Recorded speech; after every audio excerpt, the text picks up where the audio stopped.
हरे कृष्णा। श्री शिवाय नमस्तुभ्यम। आप सभी भक्तों को शुक्रवार व्रत की ढेर सारी शुभकामनाएं। माता संतोषी आप सभी की मनोकामनाओं को पूर्ण करें। आज की हमारी इस वीडियो में हम आपके लिए संतोषी माता की व्रत कथा लेकर आए हैं। अगर आप शुक्रवार का व्रत करते हैं तो शुक्रवार की व्रत कथा अवश्य ही सुननी या पढ़नी चाहिए। ऐसा करने से माता की पूजा अर्चना संपूर्ण होती है। आज हम आपको व्रत कथा सुनाने जा रहे हैं। एक गांव में एक बुढ़िया रहती थी जिसके 7 बेटे थे। 6 बेटे कमाने वाले थे और एक बेटा निकम्मा नालायक था। बुढ़िया माँ 6 बेटों को बहुत प्यार करती थी और 6 बेटों का जूठन 7वें पुत्र को दे देती थी। 7वां पुत्र एक दिन अपनी पत्नी से बोला, देखो मेरी माता का मुझ पर कितना प्रेम है। तब उसकी पत्नी बोली, क्यों नहीं, सबका झूठा बचा हुआ जो आपको खिलाती है। तब वह बेटा बोला, जब तक आंखों से नहीं देखूंगा मैं नहीं मानूंगा। पत्नी ने हंसकर कहा, आप देख लेंगे तब तो मानोगे। कुछ दिन बाद एक बड़ा त्योहार आया। घर में 7 प्रकार के भोजन और चूरमा के लड्डू बने। वह पत्नी की बात को जांचने परखने के लिए सिरदर्द का बहाना बनाकर पतला कपड़ा सिर पर ओढ़कर रसोई में जाकर सो गया और कपड़े में से सब देखता रहा। 6 भाई भोजन करने आए।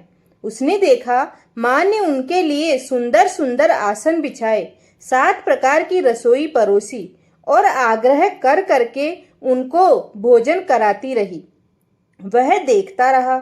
6 भाई जब भोजन करके उठ गए तब माँ ने उनकी 5 थालियों में से लड्डुओं के टुकड़ों को उठाया और एक लड्डू बनाया। जूठन साफ कर माँ ने 6ठी थाली में उस लड्डू को रख दिया और फिर माँ ने पुकारा, उठ बेटा उठ, तेरे भाइयों ने भोजन कर लिया है, तू भी उठकर भोजन कर ले। उसने कहा, माँ मुझे भोजन नहीं करना, मैं परदेश जा रहा हूँ। माता ने कहा, कल जाता हो, आज ही चला जा। वह बोला, हाँ माँ मैं आज ही जा रहा हूँ। यह कहकर वह घर से निकल गया। चलते समय उसे पत्नी की याद आई। वह गौशाला में कंडे थाप रही थी। वहां जाकर वह बोला, मेरे पास तो कुछ नहीं है, यह अंगूठी है सो ले लो और अपनी कोई निशानी मुझे दे दो। वह बोली, स्वामी मेरे पास क्या है, यह गोबर भरा हाथ है। यह कहकर पत्नी ने उसकी पीठ पर गोबर के हाथ की थाप मार दी। वह चल दिया। चलते चलते दूर देश में पहुंचा। वहां एक साहूकार की दुकान थी। वहां जाकर बोला, सेठ जी मुझे नौकरी पर रख लो। साहूकार को नौकर की सख्त जरूरत थी। साहूकार ने कहा, काम देखकर ही तनख्वाह मिलेगी। उसने कहा, सेठ जी जैसा आप ठीक समझे। उस साहूकार के यहाँ नौकरी मिल गई। वह वहां दिन रात काम करने लगा। कुछ दिन में दुकान का लेन देन, हिसाब किताब, ग्राहकों को माल बेचना सारा काम करने लगा। साहूकार के और 7-8 नौकर थे। वे सब चक्कर खाने लगे, लेकिन उसने अपनी लगन, परिश्रम और ईमानदारी से सभी को पीछे छोड़ दिया। उसे अपने किए का फल मिला। सेठ जी ने भी उसका काम देखा और 3 महीने में ही उसे मुनाफे में साझीदार बना लिया। परिश्रम करते करते 12 वर्ष में ही वह नगर का नामी सेठ बन गया और सेठ अपना सारा कारोबार उस पर छोड़कर बाहर अपना दूसरा कारोबार संभालने के लिए चला गया। इधर उसकी पत्नी पर क्या बीती वह सुनिए। सास ससुर उसे दुख देने लगे। गृहस्थी का काम करवाकर उसे लकड़ी लेने जंगल में भेज देते। इस बीच घर की रोटियों के आटे से जो भूसी निकलती उसकी रोटी बनाकर उसके लिए रख दी जाती और फूटे नारियल की नारेली में पानी दिया जाता। इस तरह दिन बीतते रहे। एक दिन वह जब जंगल में लकड़ी लेने जा रही थी तब उसे रास्ते में बहुत सी स्त्रियां संतोषी माता का व्रत करती दिखाई दी। वह वहां खड़ी होकर पूछने लगी, बहनों यह तुम किस देवता का व्रत करती हो और इसके करने से क्या फल होता है? इस व्रत के करने की विधि क्या है? यदि तुम मुझे इस व्रत का विधान समझाओगी तो तुम्हारा बड़ा एहसान होगा। उनमें से एक स्त्री बोली, सुनो यह संतोषी माता का व्रत है। इसके करने से निर्धनता, दरिद्रता का नाश होता है, लक्ष्मी आती है, मन की चिंताएं दूर होती है, मन को प्रसन्नता और शांति मिलती है, निपुति को पुत्र मिलता है, प्रीतम का बाहर गया हो तो वह शीघ्र लौट आता है, कुंवारी कन्या को मनपसंद वर मिलता है, चलता मुकदमा खत्म हो जाता है, कलह क्लेश की निवृत्ति होती है, मुख शांति होती है, घर में धन जमा हो, धन जायदाद का लाभ होता है तथा और भी मन से जो कुछ कामना हो वह संतोषी माता की कृपा से पूरी हो जाती है, इसमें कोई संदेह नहीं। तब वह पूछने लगी, यह व्रत कैसे किया जाता है, मुझे बताओ। वह स्त्री कहने लगी, बिना परेशानी, श्रद्धा और प्रेम से जितना भी बन सके प्रसाद लेना, 5.25 पैसे से 5.25 आने तथा इससे भी ज्यादा शक्ति और भक्ति के अनुसार गुड़ और चना लें। हर शुक्रवार को निराहार रहकर कथा कहना, सुनना, इसके ओम बीज कम नहीं टूटे, लगातार नियम पालन के करना। सुनने वाला कोई न मिले तो घी का दीपक जलाकर उसके आगे तांबे के लोटे का पात्र रखकर कथा कहना, परंतु नियम नहीं टूटना चाहिए। जब तक कार्य सिद्ध न हो नियम पालन करना और कार्य सिद्ध हो जाने पर व्रत का उद्यापन करना। 3 मास में माता पूरा फल प्रदान करती है।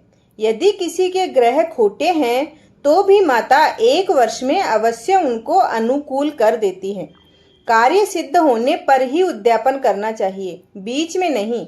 उद्यापन में 2.5 सेर आटे का खाजा तथा इसी अनुसार खीर तथा चने का साग बनाना, 8 बच्चों को भोजन कराना, जहां तक मिले देवर जेठ भाई बंधु कुटुंब के लड़के लेना, न मिले तो रिश्तेदारों और पड़ोसियों के लड़के बुलाना, उन्हें भोजन कराना, यथाशक्ति दक्षिणा देना, माता का नियम पूरा करना। ध्यान रखना उस दिन घर में कोई खटाई नहीं खाए। यह सुन वह वहां से चल दी। रास्ते में लकड़ी के बोझ को बेच दिया और उन पैसों में गुड़ चना ले माता के व्रत की तैयारी करके आगे चली।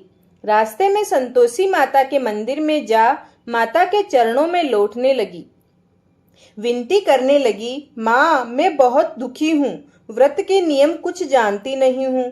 हे माता मेरा दुख दूर कर, मैं तेरी शरण में हूँ, मुझे मेरे पति से मिला दे। माता को दया आई। एक शुक्रवार बीता कि दूसरे शुक्रवार को ही उसके पति का पत्र आया और तीसरे शुक्रवार को उसका भेजा हुआ पैसा आ पहुंचा।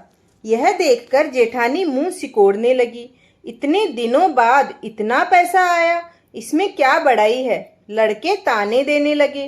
काकी के पास अब पत्र आने लगे हैं, रुपया आने लगा है, अब तो काकी की खातिर बढ़ेगी, अब तो काकी बुलाने से भी नहीं बोलेगी। सब उसे ताने मारने लगे। बेचारी सरलता से कहती, बेटा पत्र आए, रुपया आए तो हम सबके लिए अच्छा है। ऐसा कहकर आंखों में आंसू भरकर संतोषी माता के मंदिर में जाकर चरणों में गिरकर माता के सामने बिलख बिलख कर रोने लगी। माँ मैंने तुमसे पैसा कब मांगा, मुझे पैसों से क्या काम हो सकता है, मुझे तो अपने सुहाग से काम है, मैं तो अपने स्वामी के दर्शन और सेवा मांगती हूँ। तब माता ने प्रसन्न होकर कहा, जा बेटी तेरा स्वामी जल्दी ही आएगा। यह सुन खुशी से बावली होकर घर आकर काम करने लगी। संतोषी माँ विचार करने लगी, इस भोली बेटी को मैंने कह तो दिया कि तेरा पति जल्दी ही आएगा, पर वह आएगा कहाँ से, वह तो इसे स्वप्न में भी याद नहीं करता। उसे इसकी याद दिलाने तो मुझे ही जाना पड़ेगा। संतोषी माता ने उस बुढ़िया के बेटे को स्वप्न में समझाया, पुत्र तेरी घरवाली कष्ट उठा रही है। वह बोला, हाँ माता यह तो मुझे भी मालूम है, परंतु क्या करूं, वहां कैसे जाऊं, परदेश की बात है, लेन देन का सारा हिसाब किताब है, कोई जाने का रास्ता नजर नहीं आता, आप ही कोई राह दिखाएं कि मैं वहां कैसे जाऊं। माँ कहने लगी, सवेरे नहा धोकर संतोषी माता का नाम लेना, घी का दीपक जलाकर दंडवत कर और दुकान पर जाकर बैठना। देखते देखते तेरा लेन देन चूक जाएगा, जमा माल बिक जाएगा, सांझ होते होते धन का ढेर लग जाएगा। वह अगले दिन सुबह सुबह जल्दी उठा। उसने अपने मित्र बंधुओं परिचितों से स्वप्न में माता द्वारा कही गई बात कह सुनाई। वे सब उसकी बात सुनकर उसकी खिल्ली उड़ाने लगे। वे कहने लगे कि कहीं कभी सपने की बात भी सच्ची होती है। एक बूढ़ा समझदार व्यक्ति बोला, देखो भाई, मेरी बात मानो। इस तरह सांच या झूठ कहने के बदले देवता ने जैसा कहा है वैसा ही करना। तेरा क्या जाता है। बूढ़े की बात मानकर नहा धोकर उसने संतोषी माता को प्रणाम किया। फिर दीपक जलाकर दुकान पर जा बैठा।